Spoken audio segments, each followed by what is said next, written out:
While I did hear about 10 different languages on the tube or the underground in London during my first week there, um, if I got lost or needed help, any stranger I asked could, to some degree, communicate in English and could help me.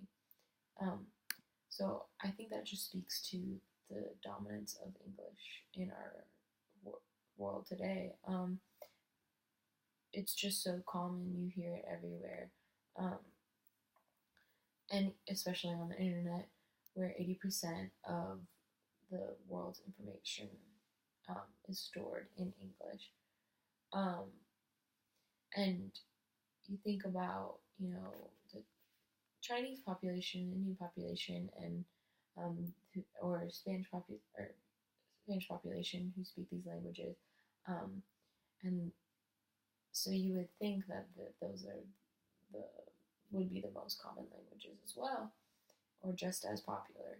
Um, but most people in those countries um, teach English as well. So I think that also contributes to the prominence of English around the world.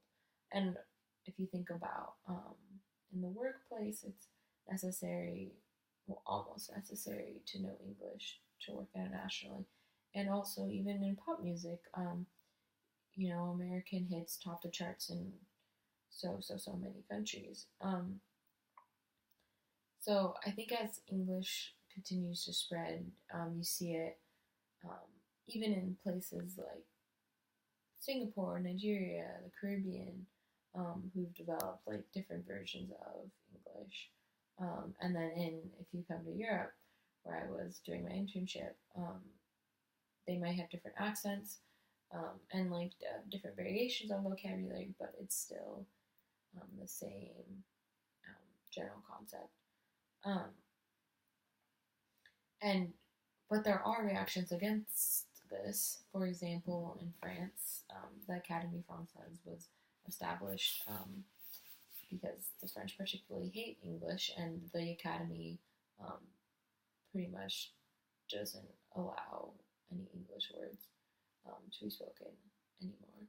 Um, but I think this also has to do a lot with globalization because um, having this pretty much global language helped globalization and vice versa. Globalization has kind of, consolidated this global language. And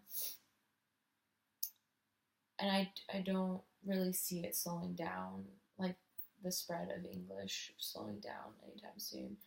The problem with that is it kind of solidifies the dominance of the two mainly English-speaking empires historically, Britain and America, North America.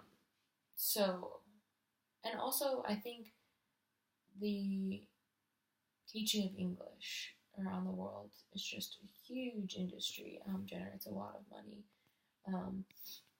because nearly, I think the statistic is like 1/3 of the world's population will soon be studying English. And even personally, when I was in London, I had a friend from Scotland, but then now she works in London and she teaches at a English school. And a friend I visited in Ecuador in South America, she's in the Peace Corps, and her job is literally to teach English as well.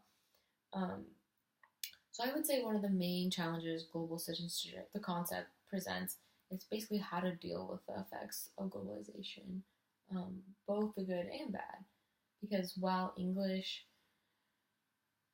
becoming more prominent does unite the world by kind of pulling it closer in a way, it also alienates the other half, the 50% of the world's population that doesn't speak English.